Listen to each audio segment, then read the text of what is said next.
Predsjednički kandidat profesor dr. Miroslav Tuđman svoj višednevni posjet Hrvatima Srednje Bosne započeo je 4. prosinca u Usori.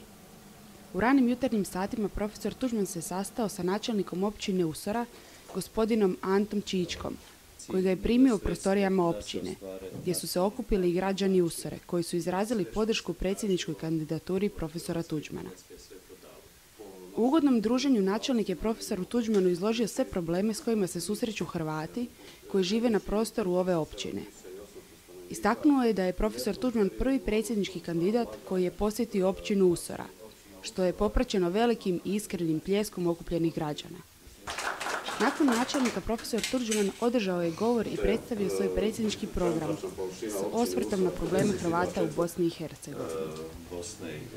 Među prisutnim gostima bili su ratni načelnik Usore i predsjednik Napretka u Usori Franjo Bratić, te predstavnici braniteljskih udruga iz Usore koji su održali kratko izlaganje. Za vaše gostovanje ovdje kod nas u BiH, ovom narodu u Bosni i Hercegovini, hrvatskom narodu treba jasna poruka kada je u pitanju predsjednički kandidat.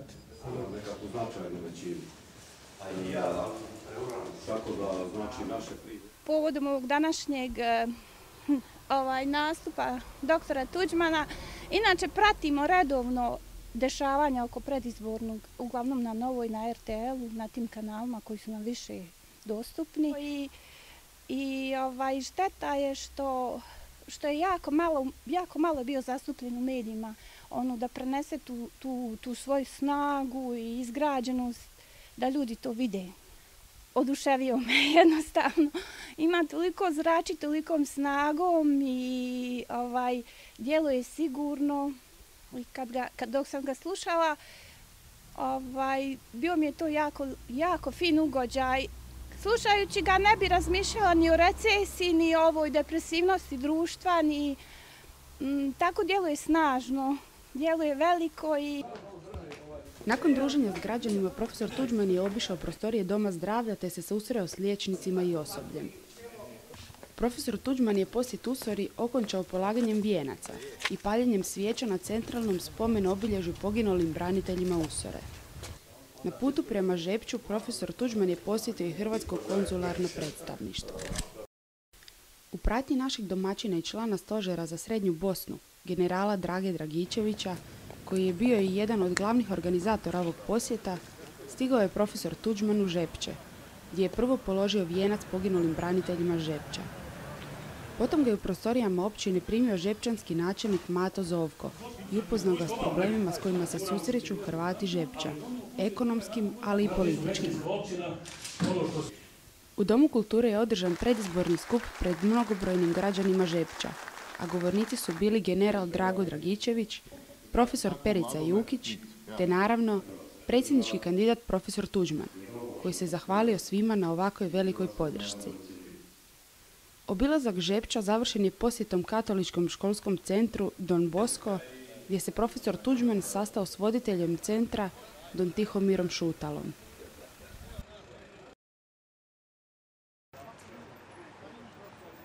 U prostorijama Hrvatskog kulturnog društva Napredak u Zenici profesor Tuđman se susreo s građanima i održao govor, gdje su ga dočekali mnogobrojni novinari, te je dao intervju za nekoliko bosansko-hercegovačkih televizija i radio postaja.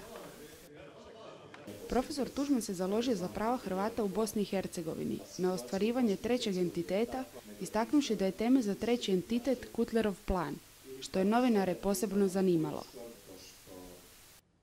Predsjednik ogranka Matice Hrvatske Zenica, gospodin Zvonko Loštan, zahvalio se profesoru Tuđmanu na brizi za Hrvate u Bosni i Hercegovini, te istaknuo neke od problema Hrvata u Zenici. U Vitezu se profesor Tuđman sastao s načelnikom Vladom Alilovićem, gdje su bili prisutni neki članovi udruge gospodarstvenika grada Viteza, te okupljeni građani i branitelji. Kratak govor održali su profesor Tuđman i general Dragičević, te se razgovaralo o ekonomskim i političkim problemima Hrvata u Vitezu, s posebnim naglaskom na proteklih 10 godina nebrige hrvatskog predsjednika Stjepana Mesića za Hrvate u Srednjoj Bosni.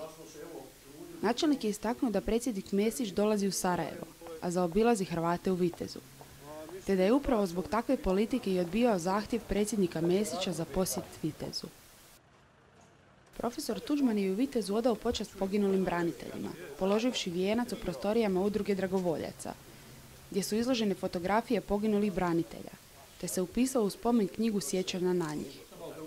Tom prilikom okupio se i veći broj hrvatskih branitelja koji su svojim dolaskom izrazili podršku profesoru Tuđmanu, te je druženje s braniteljima nastavljeno uz razgovor i zajedničko fotografiranje. U Busovači je profesor Tuđman po dolasku položio vijenac na spomenik poginulim braniteljima Busovače, a potom se uputio u posjet ocu i teško bolesnoj majci generala Darija Koretića, kojeg je sud u Hagu osudio na dugogodišnju zatvorsku kaznu. U prostorijama kino dvorane u Busovači održan je predizborni skup, a teme koje su u razgovoru sa građanima prevladavale bile su kao i u prethodnim mjestima koje je profesor Tuđman posjetio, a to su teška ekonomska situacija te politički položaj Hrvata u Bosni i Hercegovini. Treći entitet ponovo je istaknut kao preduvjet opstanka Hrvata na ovim prostorima, a profesor Tuđman dao je intervju za radio Busovača. Kao i u prethodnim mjestima po dolasku u Kiseljak, profesor Tuđman prvo se poklonio poginulim hrvatskim braniteljima, položivši vijenac na spomen obilježje i zapalivši svijeće. Prije početka predizbornog skupa u prostorijama kino dvorane, profesor Tuđman dao intervju za kiseljačku TV postaju KIS.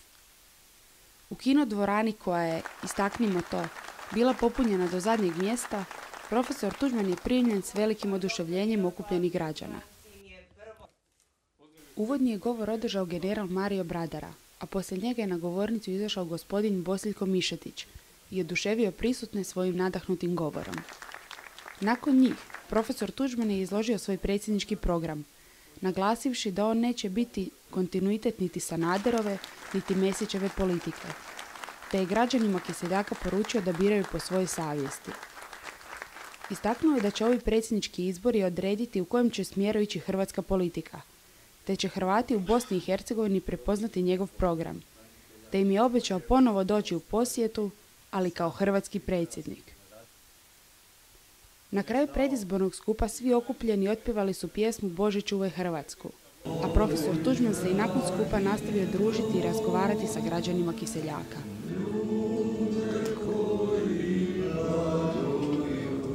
Zaželio sam dragom Miroslavu da Bog da bio bolje od Crčije.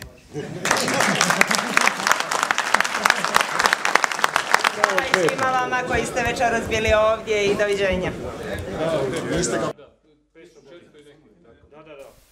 Posjet Srednjoj Bosni profesor Tuđman okončao je kratkim posjetom Franjevačkom samostanu u Fojnici, gdje ga je dočekao Franikica Vujica i upoznao ga s bogatom povijesti samostana te stradanjima Franjevaca i mučeništvu koja su pretrpjeli u prošlom ratu.